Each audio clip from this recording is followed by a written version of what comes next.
But now it's time to go deeper into the Saxon borough.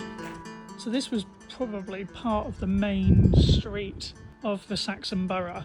And one of the ways that you can tell that we're in the Saxon borough is by some of the place names. So this one, Bury Lane, comes from the Anglo-Saxon Burh, which is where we get borough from. So the first burhs were set up by Alfred the Great to ward off the Viking invasions and provide a system of fortifications and highways, also known as hare paths, so that in the event of a Viking attack there could be a very coordinated response to the Vikings, in which case that people knew where they could flee, where they could be safe, and also where the army could muster in times of severe danger like a Viking attack.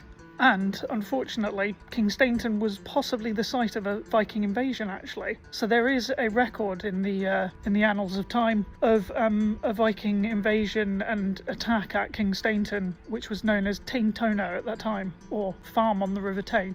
So right now we're just walking up this lane, which is an axis of the Saxon borough, and possibly actually is an old Saxon routeway or path, or even street. But just over here is the bowling club for Newton Abbot and Kingsteignton. This actually makes up the centre of the Saxon borough.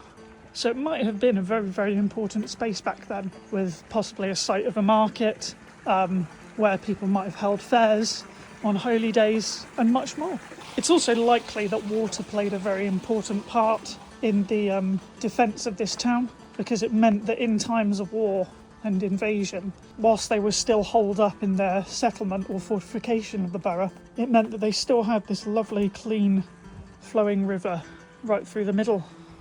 So now, as we walk down here, we actually come to the borough boundary as well. In fact, where this sign is actually pretty much the end of the Saxon borough. Unfortunately today, not much really remains of it.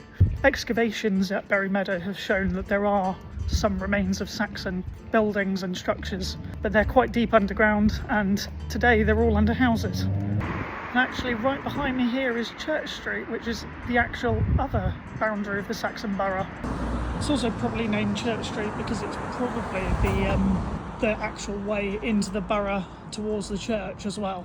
So that's all, folks. It's been a lovely day of walking around with you, but just like this sunny weather will probably be in the future, because it's England, I'm off.